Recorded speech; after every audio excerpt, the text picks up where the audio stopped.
For starters, let's drop by 3 different places. The first one is a pizza restaurant in Florida. 2 men are sitting at a table, a father and his grown-up son. The older man takes a piece of paper out of his pocket and passes it on to the younger man. Written on it are the rules that the son must follow, and the major one is he has to stop communicating with Sylvie. If the son doesn't obey, he must move out of the family house. He has to choose between his kin and his dream girl. This is the story of Grant Amato, the story of his choice. The second place is a chat room. Cams are on. Sylvia and Grant are flirting. He is a wealthy professional gamer. He's got a house to his name, drives a BMW, and showers Sylvie with presents. Who could resist a man like that? Sylvie is passionate and seductive. She willingly strips before the camera. She accepts all the presents and sends postcards in return, along with her photos and lipstick kisses. She calls him a superhero. The third place we have to visit is this spacious house on a vast property in Chulliota, Florida. Here lives a family of 4, Grant Amato, his parents, and a brother. His mother, Margaret, is a manager at Nuance Transcription Services. She loves horses and spends all of her free time at the stables. Chad, the father, is a pharmacist and a lover of computers. Their sons, Cody and Grant, are grown-ups but still live in the house. There's room for everybody. The eldest brother, Jason, lives elsewhere but is close with the rest of the family. He's a mortgage underwriter. Grant is 2 years younger than Cody. People often say they're best friends. They both were on the weightlifting team. Both were into anime and Japanese culture. Later on, Grant would write about Cody in one of his letters. My brother Cody, whom I called my Ni, which is Japanese for big brother, I felt was my guardian angel. He never let any harm come upon me, and I did the same for him. They both decided on a career in medicine. Both finished nursing school and proceeded to anesthesiology. Grant failed to complete the course, while Cody graduated with flying colors. Both brothers worked at a local hospital, but it turned out Grant had special views on anesthetics. In June 2018, he was caught red-handed. He stole and administered potent sedatives to patients to help them relax. Apart from that, his colleagues noticed suicidal tendencies in Amato. And you wouldn't want a person like that to work at a hospital. Grant was fired and arrested on theft charges. His big brother Cody spent a hefty sum on legal counsel and fees. It's a possibility Grant was unhappy even before the incident, but after, the depression started to really eat him up. He became reclusive, lost a lot of weight, and looked pale.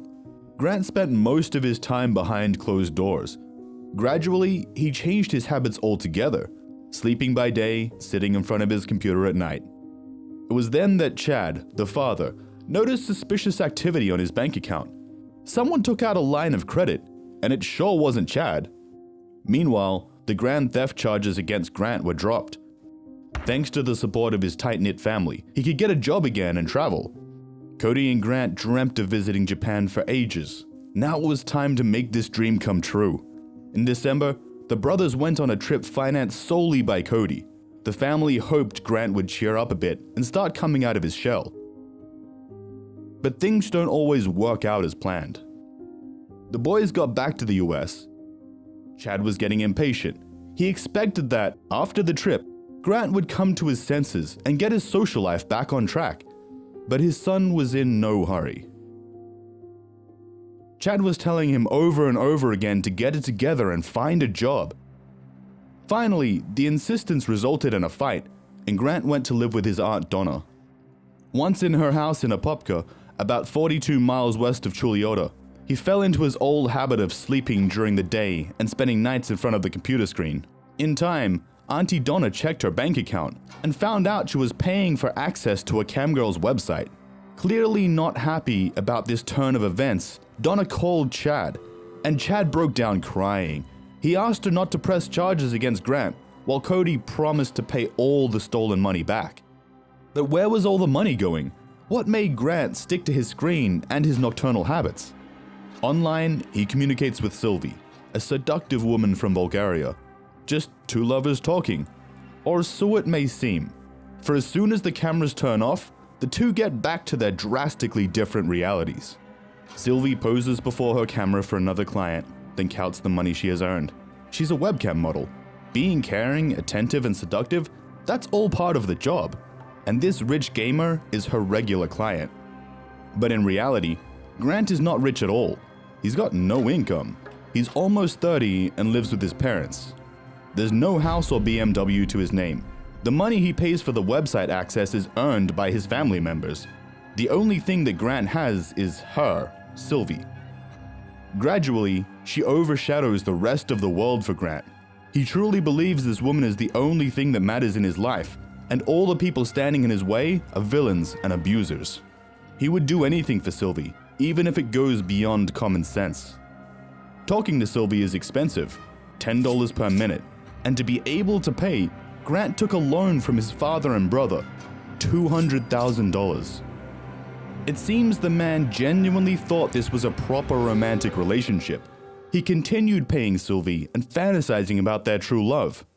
Here is what he would write to the camgirl's fans later on. Seeing her so happy without me in her life is something I hope you guys never have to live through.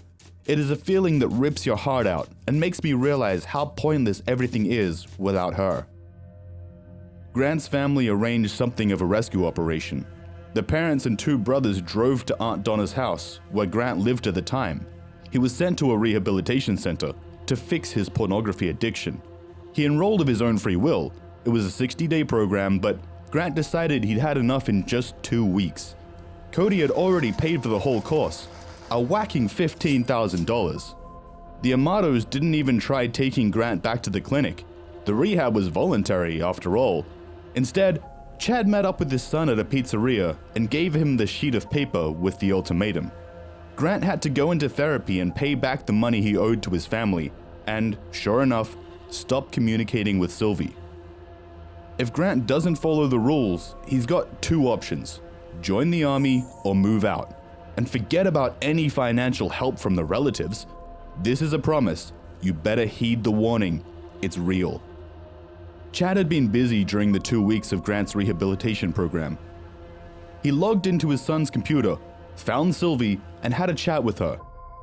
The father told her Grant was not the man he seemed to be, and, most importantly, he didn't have money of his own. For Sylvie, it was simple. No money, no dates. Grant was beside himself with anger. He decided then to ease his conscience and win his woman over again. In his mind, he wronged Sylvie by lying to her about his wealth. And so, on December 22, he made a sort of coming out. He wrote a letter to his online friends from Sylvie's chat room. He confessed that everything he told them about his life was a lie. Apart from that, he wrote he was very angry with his family. They invaded his personal space. They sent him into rehab. They tried to control him, and they were all against Sylvie. The man didn't fully understand what a real relationship is like, says Todd Grande, a mental health specialist. In his words, Grant could as well be in love with a vending machine. Pay $1, get a treat.